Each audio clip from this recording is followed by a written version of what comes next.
it was a Sunday and my GM WhatsApps me. She tells me, hey, Irina, can you come at the office tomorrow at 7:30 a.m. because there's something I want to talk to you. The board has taken the decision to centralize the organization. We have a couple of months to apply for roles or we are going to be made redundant.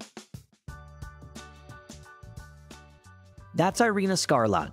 She spent the last 15 years working in tech and has built marketing and growth teams from scratch at companies like Uber, Revolut, and Bitpanda. In this episode, you'll hear about the leadership change at Uber that forced Irina to reapply for her job or become redundant. You'll hear about how she approached her own team restructuring and the advice that she wants other managers to hear. And you'll hear how she leverages cognitive behavioral therapy as a tool to help her work through workplace anxiety and imposter syndrome. We covered a ton of ground in this one. Let's go ahead and jump right in. So I've been born in Romania at the moment when communism fell in Romania. So I'm part of the former Eastern communist bloc. I've been educated under the former communist regime. I mean, education in Romania didn't get significantly better in all those years. It's just now changing. I think everything started for me with the international travel and international studies. So when I come from a family of engineers. My father was always joking that, okay, if you're not smart enough to be an engineer, let's just try the economics school and not go the journalism route or any human route, because everyone was very, very focused on gaining your existence. And there were in Romania back then when I was little, there were things that you can do in order to get a decent living and things that you can do in order not to get a decent living. So all the parents were pushing their kids towards engineering and math. And if you didn't want to do engineering or math, it was really, really bad and your future prospects looked quite grim. I didn't do engineering or math. I'm a graduate in international economics and business. I was a passionate traveler, and I think this was my luck because I really wanted to travel and I didn't afford to travel. So I did two things. On one hand, I started working during my studies in order to gain those money and afford to travel. And the second was that I started looking for opportunities to go abroad. And I started looking for conferences. I did apply to a whole range of conferences. I wrote papers and I got scholarships that got me to places I couldn't have seen otherwise because I didn't afford to. After I graduated, after I finished my bachelor's studies and I finished my stint in classical, good old-fashioned consultancy, I went to study abroad. I did a double degree program in political economy and management, Oslo and Paris. And I think this travel and this living abroad actually opened a lot of perspectives and broadened a lot my career choices later on and my openness as well as an individual later on. So I give credit to my travel and my international studies. And then I ended up living, working and studying in 8 countries across Europe and the US. So that's a badass background. And so you were saying that when we connect the dots, a lot of times it seems more obvious when we look backwards. But if we could go back in time, what were you like in high school? Like, were you always entrepreneurial? Were you always working hard? Like, if we could go back to like 9th or 10th grade, how would your friends describe you if we were to meet one of them today? I was very, very energetic. I've always been very passionate about everything I've done. I was entrepreneurial in high school as well. We were organizing a lot of events, a lot of fairs. I put together and we were organizing the high school's magazine back then. So it was always around content and organizing stuff and launching product even, because we were talking about launching a high school magazine. I was part of the theater class in high school. So I was always a type A personality. So most likely my high school colleagues would describe me as that person that could never sit still and was always onto something and was always doing something. And if we had met that version of you, what would you have said? Like, what did you think you were going to grow up and do as a career? You mentioned that your parents were engineers. You knew engineering wasn't for you. What did you think was for you? So I think I was looking into journalism. I wanted to be a writer. I'm still deeply passionate about writing. And unfortunately, I don't have enough time now in order to write on my blog as frequently as I would like. But I was always very, very passionate about writing. And I think in one way or another, I've been writing throughout my career. I mean, even if I wrote user stories or go-to-market strategies, but that was the red line throughout my career. But honestly, I didn't have a clue. I wanted to be a lawyer at some point. Then I wanted to be an actress at some other point. I did some with a high school magazine. We also did some TV, and I was thinking about being a TV presenter at some other point. So I think as clueless as all the other high school students out there. Yeah, but you tried a lot of stuff, is what I'm hearing you say, right? You went broad. You tried everything that was interesting to you, which is cool. And I think this is really important. And if I want something for my son, I want him to try out stuff. I don't want him to go a route and say, hey, this is the route for me, because he might discover that some other things are more relevant for him. So I think, yeah, I think trying things out, seeing what works and what not, it's the right thing to do, always. Love that. And so you mentioned you went abroad and you continued your studies there. What were your first few steps into this world of SaaS, PLG, marketing, growth? What was like the first step into this world? It's people that brought me to the SaaS world and to the tech world in general. Once I finished my master's, I started an NGO. We were doing entrepreneurship education programs for the youth. And this is how I got in touch with tens, hundreds of entrepreneurs in various industries. And I particularly clicked with the ones in tech. And I knew, like, working with them, they were so relatable and open and a very, very upfront, no bullshit attitude. And I really resonated with this authenticity. And I was like, I want to be in tech. I need to be in tech. So let's look at my skill set, see what part of that skill set is translatable. I think I want to build a career in tech. I think this is how it all started. And it was all related to the people that I've met from the tech industry. Not that the other entrepreneurs weren't great, but I particularly resonated with the ones in tech. Oh, super cool. When you came to this realization, were you back in Romania, or were you, I think you mentioned you were also in Paris and maybe in London as well. Like, where were you living at that time? I was living in Bucharest at that time, and I started reading everything I could. I knew that I wanted to do product marketing because I looked at my skill set, and that was something that I was really, really passionate about. And in hindsight, it was a mistake because I decided to start an agency. And again, if you connect the dots, it was a great starting point and blah, blah. Looking backwards, it was a mistake because I didn't have the skill set to run an agency and to grow an agency back then on one end. And on the second side of things, in Romania, there weren't enough tech startups at the moment. So I've been with my clients. They weren't my clients. I was kind of a fractionary product marketing person for them. We were doing customer discovery and validation back then. It wasn't about go-to-market strategy and the sexy things of product marketing. It was validating product market fit. It was looking at the MVP and defining and refining that MVP. It was being like in the trenches with the startups that I was working with. Again, really, really useful. And in hindsight, it offered me a very, very valuable experience for the future, but not the smartest choice when it comes to product marketing. I think I hit my competency ceiling quite shortly because there were so many things that I wanted to learn. And in order to do advisory, and that's another story that I'm seeing a lot today. If you want to do advisory, if you want to do consultancy, you need to know your shit first. You can't advise people on things that you don't have a clue on. So I think back then I realized that, hey, I don't have ownership. I'm working and struggling to solve particular problems for my customers, but I don't have the expertise to solve those problems. And I want to have full ownership of the funnel beginning to end. And this is how I decided to make the switch and the agency story and just jump ship on the product side and join Uber as the first marketing hire on the ground in Romania. So you go on to have, from the outside looking in, a very impressive career. Uber, Revolut, Bitpanda. I saw you've taken courses at Stanford School of Business, at Harvard School of Business. You gave a TED Talk on growing your career in tech. You talked a lot about connecting the dots today. So I'm curious if we could go back and see if we could connect the dots maybe from a challenging moment early in your career journey that ended up being a great personal growth moment? Oh, there were so many challenges, and I think there was so much. There's so much pain if you look backwards, and so much uncertainty. And again, if you look at any career that from the outside it looks really, really successful and really, really well done from the beginning to the end, and really every step seems to have been well thought of. And truth is, it's not like that. It's a lot of luck. Yes, you need to take some great decisions, but luck also plays an important factor.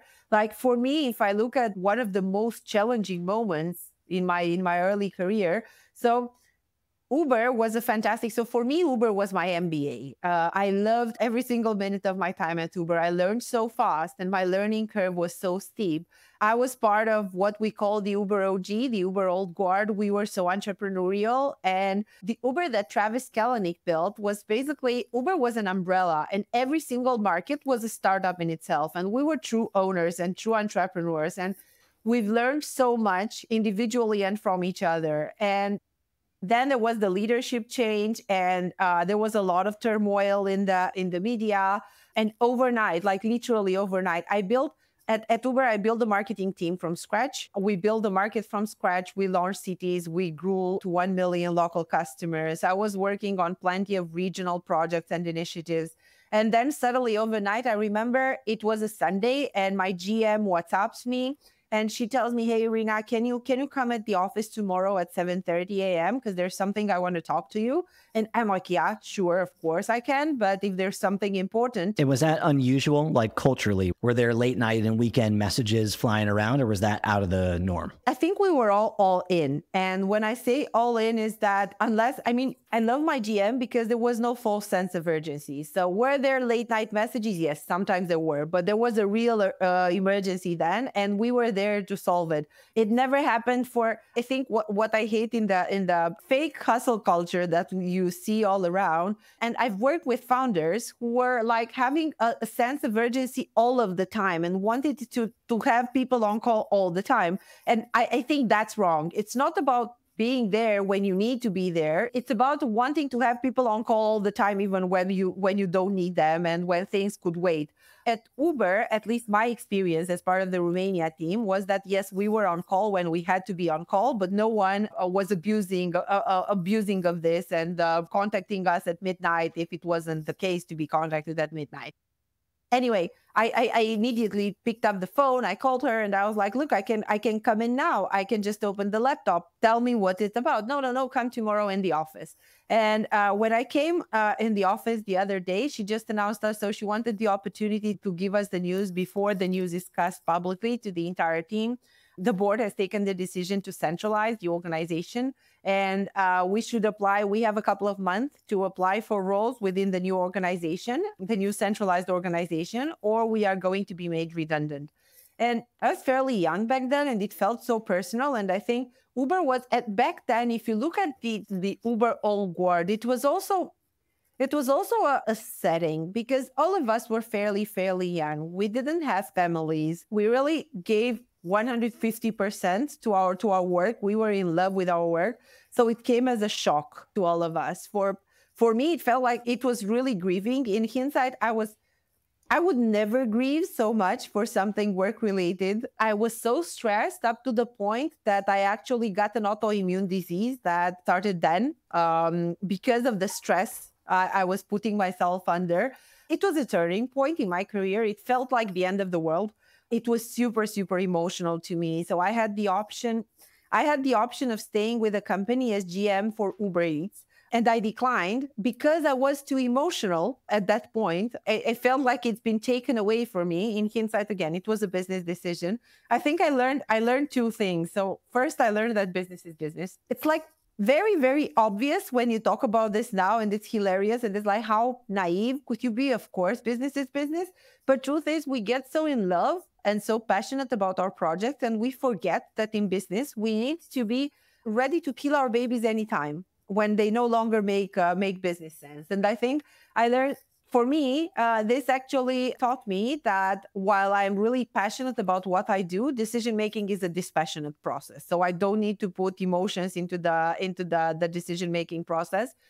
I think it was the good choice to leave Uber then, because again, I was at the point, in medicine, surgeons are not allowed to operate on their relatives because they wouldn't take the right decisions, because they are emotional. So I think I was junior back then and I didn't understand that it's not personal. I don't think I could have given my all if I stayed with Uber at that point. So I think it was a good choice to leave the company then.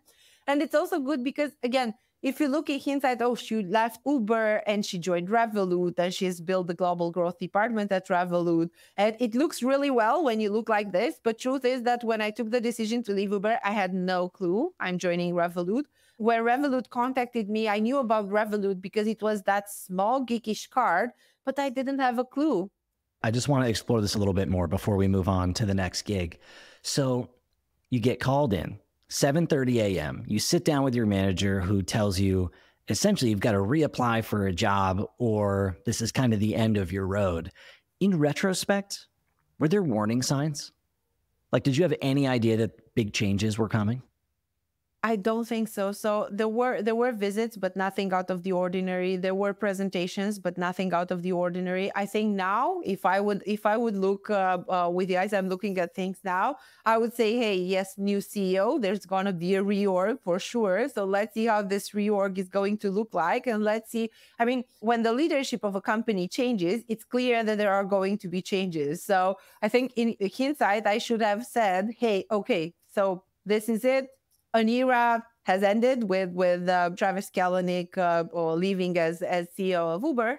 So things are going to change. Let's see how the new CEO is going to change things. And let's see if he changes for the better or for the better for me. Because it's not about, there's a difference between changes for the better for the company and changes for the better for the individual. And the company optimizes for the company and the CEO of the company has to optimize for the company, which I have to admit that Dara has done for Uber.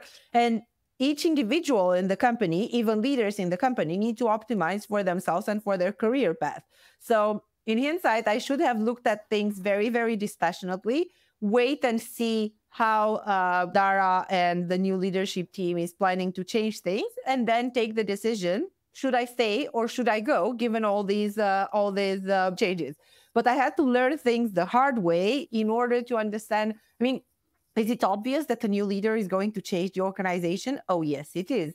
They can change for the better or for the worse. Change is hard. Change is always hard for everyone involved.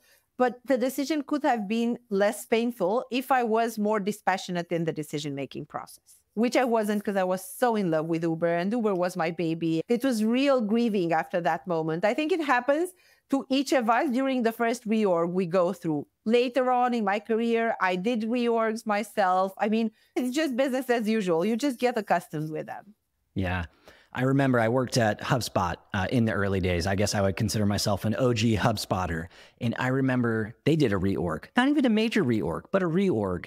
And there was a person on my team who was so upset, he was crying because of this reorg. And I just remember thinking, man, this is an early company. We're going to have 1 million of these. It's not a personal thing, but it feels that way. And I think a lot of people, especially when you work at an early company where you're kind of in this magical moment where things are growing and you're kind of always winning, which it sounds like was the case at Uber, you kind of get that feeling of family a little bit. And so I'm curious to know, like, one, those are my words, not yours, but did it feel like family? And then after that happened, has it changed your view of working at other startups? Like, have you kept a little bit more emotional distance at the next go rounds? It's very, very important to understand. So no company is your family. And here I'm a very, very big fan of the Netflix philosophy. We're a professional sports team. We're not a family. No one is unconditionally loving and supporting you at work. Everyone is supporting you at work as long as you deliver. When you're not delivering, you're sitting on the bench. And this is how it should be because it's a business. It's not a social construct. It's not a family. It's not about keeping the emotional distance. I'm still very, very passionate and I'm still all in everything that I do. But in the same time, I realize that, hey, this is a business. These are the limitations. I've never been as emotionally attached to anything ever again, not even to my own projects, because it's like it's business project. It's just the way it is. And I've seen crying at every single reorg I've seen in my career later on. I think it's normal, and I think we should also normalize this type of crying and this people showing emotions. That's perfectly fine. If you feel like crying, just cry and get over it. Hopefully, you don't get so stressed and so overwhelmed emotionally that you get sick, as I did, which wasn't the smart thing to do. And you mentioned earlier that you didn't apply for a new position, that you were too emotional, that you were too upset. I'm curious with looking back on it, do you wish that you did? Do you wish that you had stayed and taken on a new role, or do you feel like you made the right choice that teed up the next steps in your career? No, so I think I made the right choice. I think I did apply. I was at the point where I literally didn't know what I wanted to do. I didn't know if I wanted to stay or if I wanted to go. I did apply to a couple of roles, but I didn't feel they were the right roles for me. I was in the final stages for the GM for Uber Eats. The fun fact is that now I'm advising the company that's founded by one of the guy who was back then leading Uber Eats in the region. So who was supposed to be my direct manager. And I still remember the walk that I had with him, and I told him, look, I don't want to stay with Uber. I'm just going to leave Uber now. I think it was the right call. I think if you're in doubt whether you should stay with a company or not, you already have the answer, just that you don't have the guts to make the call. And that call is to go. It does take a lot of guts. That's so true. People are scared to leave without something lined up. It feels like a crazy choice to a lot of people. So it did take a lot of guts. That's pretty courageous. It's courageous, but it's also like in full honesty, you also need to make ends meet. So people also not all people have savings to support them for a couple of months. Not all people have the financial stability to be able to say, hey, I'm just gonna go right now. So I think when I'm talking about, you need to understand your personal circumstances really well, because it's really easy to say, yeah, okay, I'm just not gonna work here anymore. This is not for me. And then quit your job and then realize that, hey, I have my installments to pay at the bank, and what am I going to eat tomorrow? And it's really hard to make a call like that. But I think it's about mentally checking out. If you don't have the financial security to say, hey, okay, I'm just going to say goodbye now, and I'm going to take time to find another role. It's about just starting to search for it. So I've seen people that were earlier in their careers, particularly, that they knew they don't want to be with the company. They hated the company, but they didn't have the financial stability to quit their role right now and start looking for something else. But they didn't look for alternatives either, which means that you're basically stuck. So I think overall, if you don't know if the company you're working for is the right one for you, that means it's not. Because if it's right, it's like, it's like with marriage. It's either God, yes, or run away, it's no. If it's no, just start looking for something else. Even if you don't afford to quit today, just start looking for something else, because life's really too short and you're spending way too much time at work in order not to enjoy what you're doing. And one important thing, this doesn't mean that it needs to be perfect, because spoiler alert, we're not perfect either. Although we look like pretty close. Oh, that's a joke, and I feel the need to emphasize this. I don't think it's about the eternal search for the perfect workplace. The perfect workplace doesn't exist. Neither does the perfect employee or the perfect person. But it's about the workplace that makes you feel good, that makes you feel fulfilled, that makes you feel happy when you're working.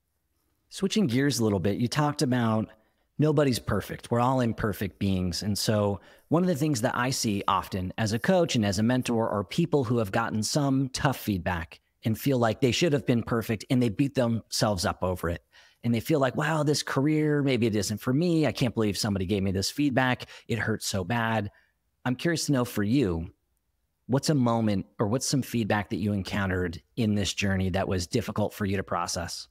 One of the things that helped me a lot, and I think that's a key skill to have for everyone, is self-awareness. I think working on being self-aware and on actually knowing where you stand and what are your strengths and what are your improvement areas is the key for your perpetual growth. You were mentioning studies and everything. I'm a nerd. I'm always on the lookout to learn something. And that's connected to my personal development plan. And that's connected to areas that I need to improve, that I want to get better at. And it's not like random things that I wanna study out of the kindness of my heart. I think it's really hard. And receiving feedback is much harder than giving feedback. And I think I always tend to be focused on the constructive. I think, again, and that comes to the heritage coming from Eastern Europe. For me, if you start giving me positive feedback, I'm not going to know how to react. There's also a meme going around when someone tells something nice about you at work and you reply with Merry Christmas. That's very, very much how I respond to positive feedback. But in full honesty, what helps you improve and what helps you grow is that constructive feedback. So I've always been searching for the constructive feedback. Okay, what can I do better? What you don't like about working with me? How we can grow together? And I think there were two pieces of feedback that were really, really transformative for me. I think one came at Uber, again, from my GM back then, who's now a mentor and a friend.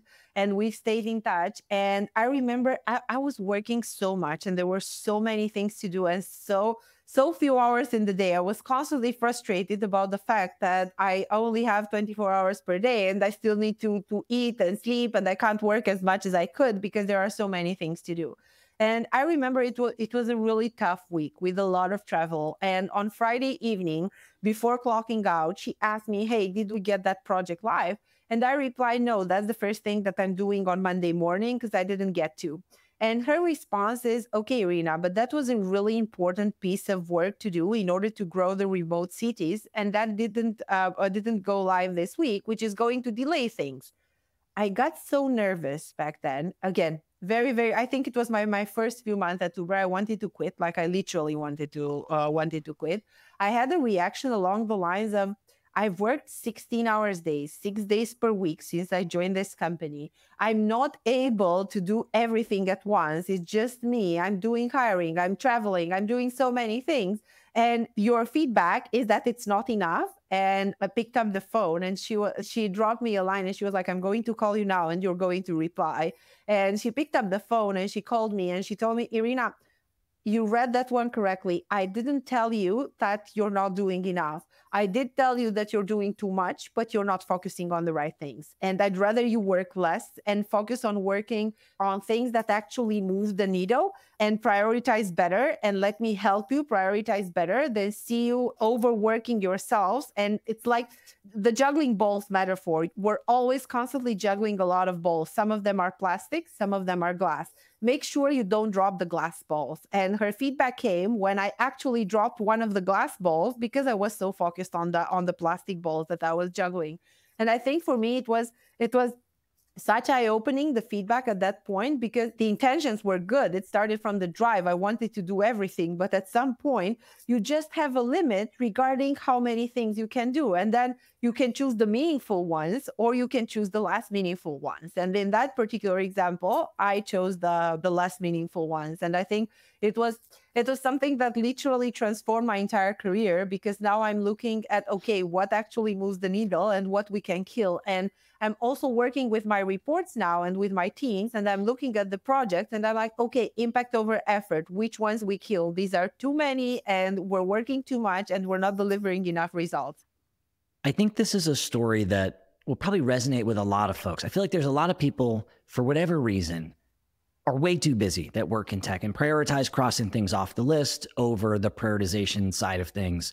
If you could go back in time, what's a piece of advice that you would give your former self to have gotten better at this quicker that might be helpful to someone else who's listening? So I think focus. Always stay with the eyes on the prize and prioritize. So we've built, and now I'm working with my teams on a framework of impact over effort. And we prioritize initiatives based on impact over effort, but also based on capacity. And that capacity needs to be more than you wishful thinking because it's not sustainable for people to consistently work more than 10 hours per day all the time. So I think it's about focus and it's about knowing what's important. And here, I think the reason I didn't quit and the reason I'm here today is my manager, who was a true leader and who knew how to coach and guide people. I think go and rely on your manager. And I think, again, you need to have a really good manager to guide you as well. And if not a manager, because you don't choose your manager. You might get lucky, you might not. But find a mentor, find a coach that can guide you in that direction and help you achieve more with less. It's not about, I mean, impact is a function of effort, but it's not a linear function. And you need to know what's the effort that you need to put in. And here you need a really good mentor or a really good coach in order to guide you in the right direction. How can somebody say no politely to some cross-functional stakeholder or maybe to their superior who's asking them to do things or for their help on a project that's just outside of what they've prioritized? Because that's the challenge that I hear a lot, is people have trouble saying no politely. So I think laughing and saying, haha, that's not going to happen, it's not going to win you any friends. I think it's always about emphasizing the trade-off. So particularly when it comes to a superior or a stakeholder, it's like, yeah, I understand, I hear you, that's really important. Let's look a bit at the stuff that's on my playlist right now, because I literally don't have the capacity or the resources to actually do that. Let's revisit these together. If it's a cross-functional stakeholder, let's revisit them together with my manager and see what we can cross off this list and what's the most impactful for the company, such that we make sure that we go over there. I think what I've seen a lot is that particularly people in the beginning of their careers are really, really hungry and they want to prove and they want to show that they can. And then they end up, that was the situation I was always finding myself in. And I didn't say no, because I genuinely wanted to do all that. But then you get into the situation where you actually mess up and lose some very important things because you didn't prioritize correctly. So I think it's about communicating clearly, and it's about asking for help. And I think, fortunately, the world today is more open to conversation and discussions about mental health and about asking for support at work than it was when I started. So I think it should be perfectly fine to ask for help and to ask for prioritization. And if it's not, then you're not in the right place. This episode of the show is brought to you by Navattic. In fall of 2024, Navattic just launched their free plan, which allows product-led SaaS businesses like yours to publish and share interactive demos. So I was super excited to have Natalie, who's their head of growth, come back on the show. She's been on before, to tell us all about the decisions that happened to enable the freemium launch. Because after being sales-led for 3 years, there were a ton of details to detangle, and we explored them all.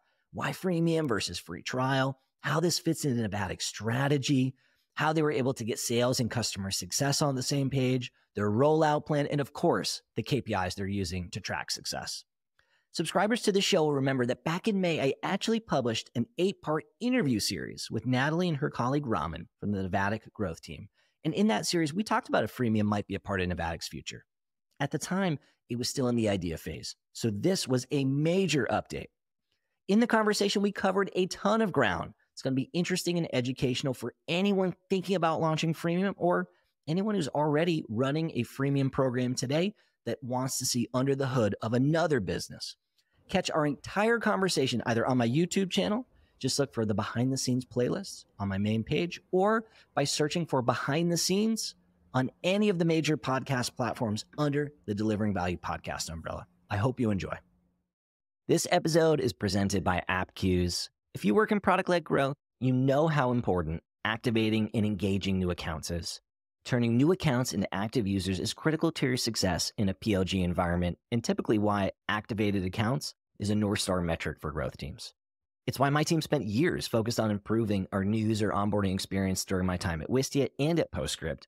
And that's why I'm so excited that Appcues is sponsoring the show. They're just as passionate about helping product-led companies fix their onboarding and their retention as I am. They're the leading product onboarding and adoption platform for web and mobile apps, and they've helped over 1,500 SaaS orgs create exceptional onboarding experiences that convert new users into power users and brand advocates. So if you're looking for help activating more new accounts, head to appcues.com/value. They have a free new user onboarding audit, which is done by Ramli John. He literally wrote the book on new user onboarding, and he's a close personal friend of mine. For help, head to appcues.com/value. You know, it's really interesting. You were saying how early in your career, you were hustling. And I feel like early in your career, you kind of get rewarded for that. Like, I feel like there's been multiple times early on in my career that I got promotions or kudos or attaboys or high fives or whatever for working harder and longer than other folks. But then at some point, things change. And I don't know exactly when they change, but when you start getting a little bit more senior, really that becomes a distraction. And that's kind of what we're talking about here, is making the transition from that hustle stage of your career to more of the prioritization communication stage. How does somebody who's listening to this know when they should start to transition? If there's somebody listening to this that's like a senior doer looking to take that next step in their career, when is that right time to start building that different skill set? I think that's a really, really valid question. When you start to know your stuff, learning is a hustle. And we're talking about everything from early stage learning, like learning how to read and write. It's a process and you need to hustle. And the more you learn, the more you read, the smarter you get. It's as simple as that. Once you become a really good at what you do, and once you pass that mid-level into the senior level in your career, you need to understand the fact that you deliver more value by focusing than by hustling your way through a lot of very, very small and unimportant stuff. So I think it's about asking yourself the question, how can I deliver the most impact for the company and for myself? Because everyone is optimizing for themselves as well. And who say that they aren't optimizing for themselves, they are lying to themselves.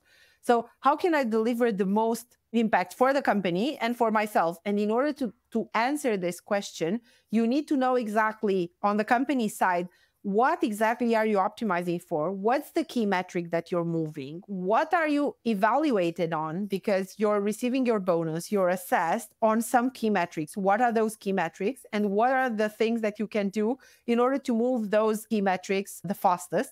And on the other hand side, in order to optimize for yourself, you need to understand where you're heading and what's your objective. Where do you want to get? It's funny. That's why I called my business Delivering Value. It's actually how I thought about my own career and the times when I have been successful. That has always been my focus. So you sharing that really resonates with me personally. I want to double click on something you mentioned earlier. So you had said, I've been on both sides of restructuring. I've been restructured, which is what happened at Uber. And then you said, I've also had to lead a restructuring. And so you're my first guest that had mentioned that. I wanted to see if we could double click on it a little bit more and hear a little bit about just like the context of the situation, but maybe also the human side, like how it felt. And if there's any advice you might have for other folks who are in this unfortunate position where they have to do some restructuring around this time because things are a little tight right now.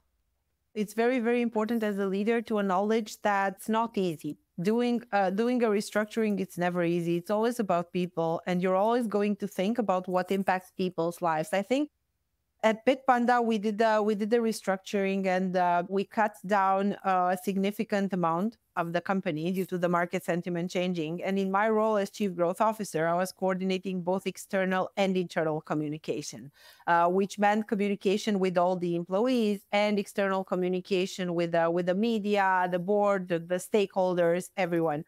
And I think it's very, very important first to be human and think realistically, okay, how much do we need to cut? How can we offer the most we can to people? How can we make sure that we offer people the best deal possible such that they feel protected and they feel taken care of? And even things like organizing, helping them find new jobs, giving them free career consultancy, these things help because you're going to actually negatively impact people's lives.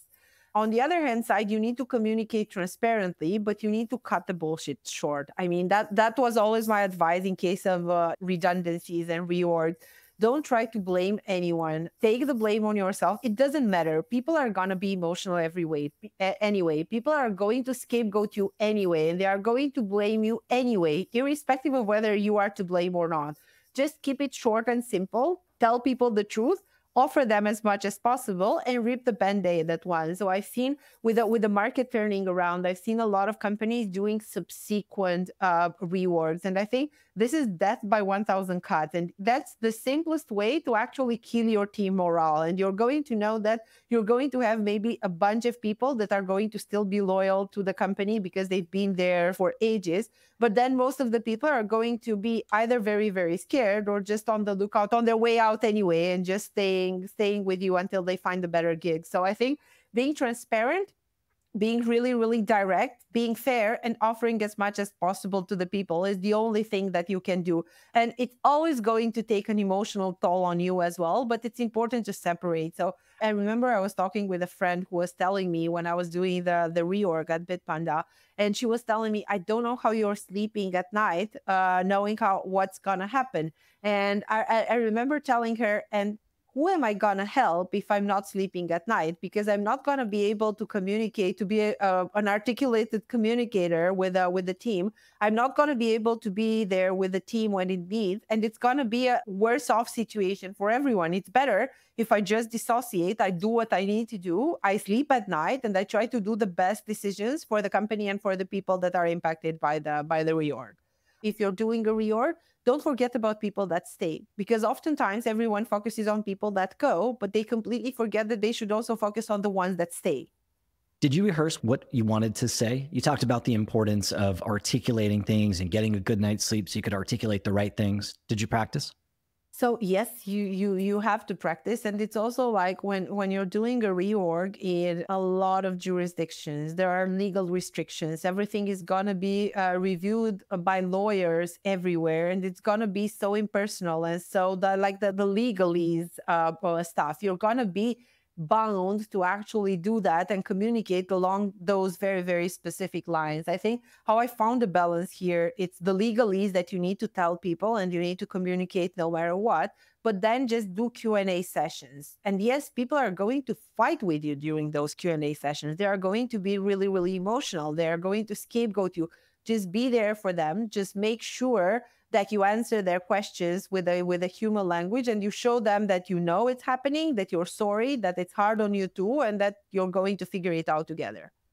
I'm curious to know, how far in advance did you know that you're going to have to restructure the team? We did it quite fast. It was about, I don't know, 1.5 months. We didn't wanna extend it a lot. So we had, I think, about one month to prepare.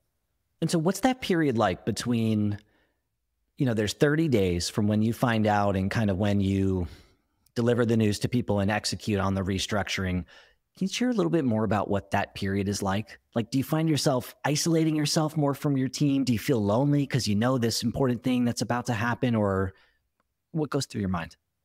So I think it's really, really hard on leaders as well, because you see people that are really committed and they are working on projects, and you know that some of those projects are useless and they are just losing their time working on those projects. In the same time, you need to be there for them. So you still show up to one-on-ones. You don't have the option to call in sick.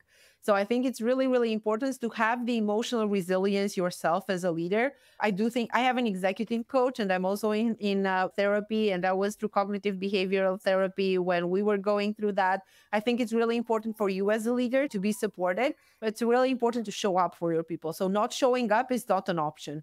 The fact that you feel, I think, for me, that was the hardest time, because it was a disconnect. I've always been authentic, and I've always been very, very transparent with the people. I think the easiest way to get people on board, and that was really hard, because I felt that I'm not disclosing a very important piece of information to the team, because I wasn't allowed to actually disclose that piece of information to the team.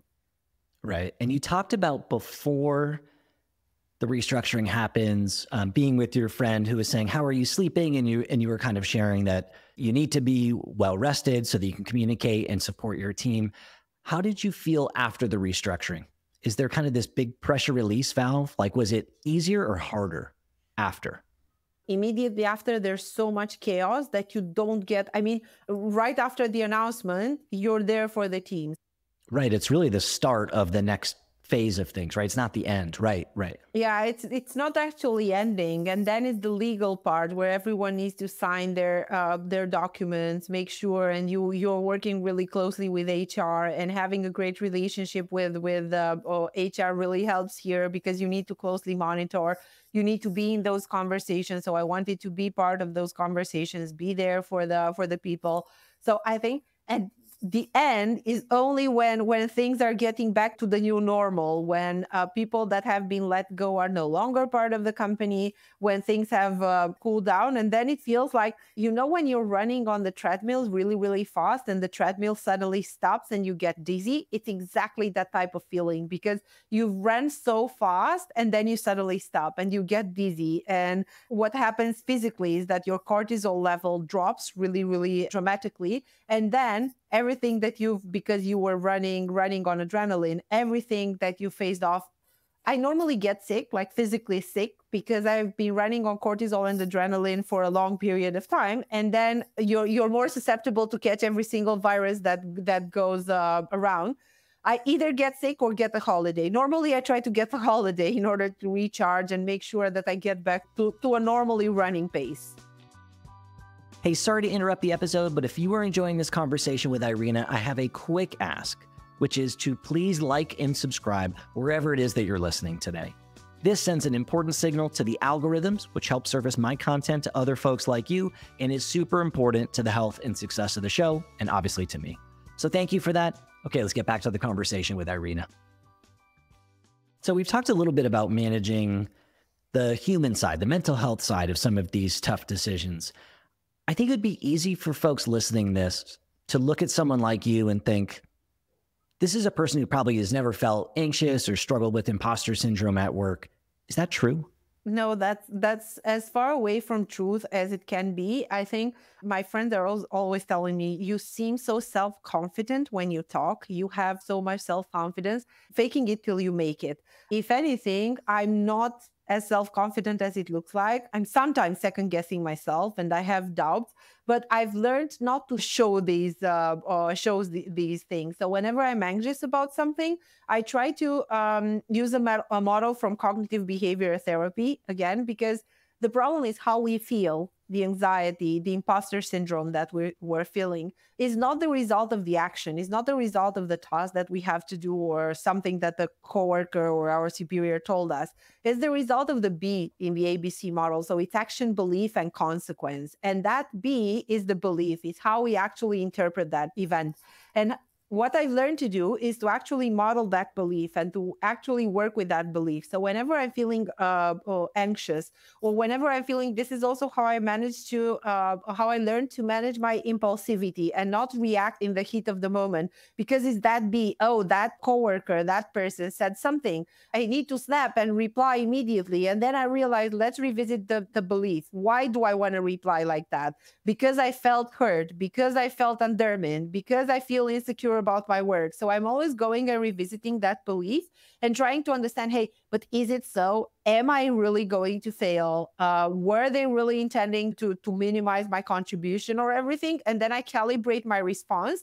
And I learned to calibrate how I feel as well by looking at and trying to visit as objectively as possible that belief, because that belief is not conscious oftentimes. It's something that happens in the back of our mind. So I'm trying to hyper rationalize that belief. And so you mentioned there was A, B, and C. It was action, behavior. What was the C? Action, belief, consequence. And so you talked about action being, in the example that you were sharing, let's say you have a conflict with a coworker or something like that. The belief you just mentioned. Can you elaborate a little bit more on the C and how folks can use that if they're in similar situations? Yeah, so what you see is the C, the consequence, and it's the emotional consequence, how I feel, the anxiety, the imposter syndrome, the anger that I feel, and the behavioral consequence, what I do, how I snap at that coworker, how I write that email.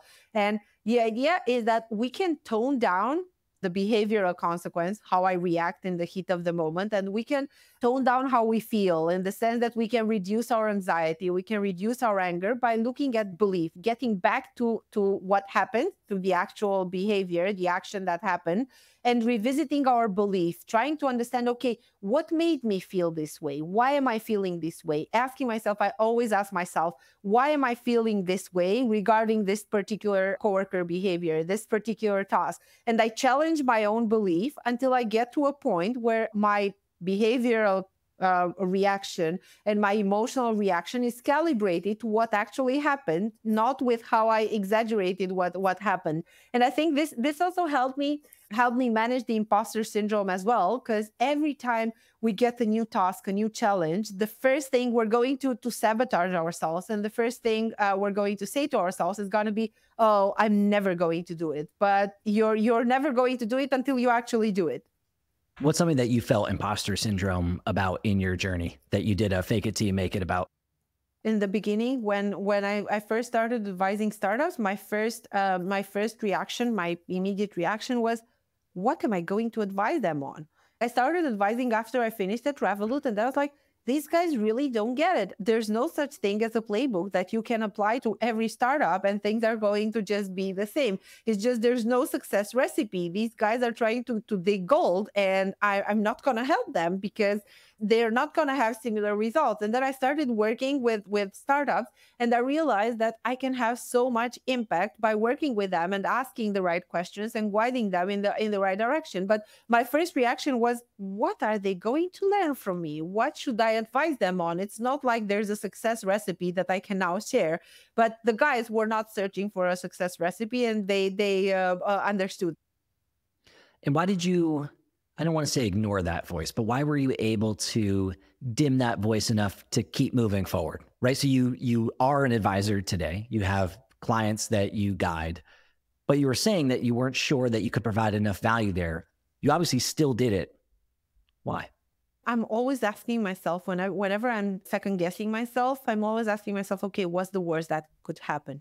Okay, so you're receiving a job offer and you don't know if you can do it because you're second guessing yourself. Okay, what's the worst that could happen? Do you want it? Just try it out and see how it goes. So I think for me, it was just, what's the worst that could happen? Okay, they are not gonna want to work with me once they discover that I can provide value. This didn't happen. I got really good feedback. They started referring some other people, which actually proved me that I was wrong. And I think it's about trying it out anyway and not leaving. We all have the imposter syndrome voice in our heads. What's very important is not to let that voice hold us down. So I named my voice, and whenever I hear it, because I hear it now and time and again now as well, I'm talking with her and I'm like telling her, hey, Jeannie, just shut up. Her name is Jeannie. And I like, Jeannie, just shut up. I'm going to do it anyway. What's the worst that could happen? So I think name your the voice in your head that tells you that you're an imposter, that you're not going to make it. And ask yourself, what's the worst that could happen? And do it anyway. Do it despite that voice, because it's the only way you can actually shut up that voice. Otherwise, if you don't do it, you're just confirming it. Why did you name her Jeannie? There's no particular reason. There's no, yeah. I wasn't sure if it had some significance or deep meaning to you. No, it was just a fun name. No. I had a friend whose voice name was Tanza, and I was like, I need to find a name for my voice as well. Yeah, okay, cool. So we talked a little bit about it, but I'm curious to know, in addition to cognitive behavioral therapy and naming your voices, the imposter syndrome voice, what are the rituals or habits that you lean on to bring out your best performance professionally? For me, it's exercise. Exercise is non-negotiable. I normally exercise 6 out of 7, and that's just because I don't wanna overtrain. And then the 7th day, I take long walks. I've been through a fairly bad period in my career and in my health journey, and I did a complete turnaround over the past 2 years. And exercise and sports helped me so much to maintain the mental clarity, to maintain the focus, to maintain the drive. It's exercise and sports. And it all started with a friend of mine.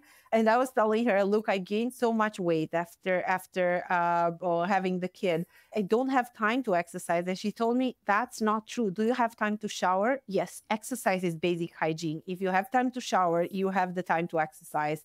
And I think that's non-negotiable for me. Then it's sleep. We don't perform when we're sleep deprived. We don't perform at our best, and we're not taking the best decisions. And now in my roles, what I do is that I take decisions. The biggest impact that I have in the company is through the decisions that I'm taking. So then I need to be really well rested, and I prioritize sleep and high quality sleep. I go to bed fairly early. I go to bed before midnight.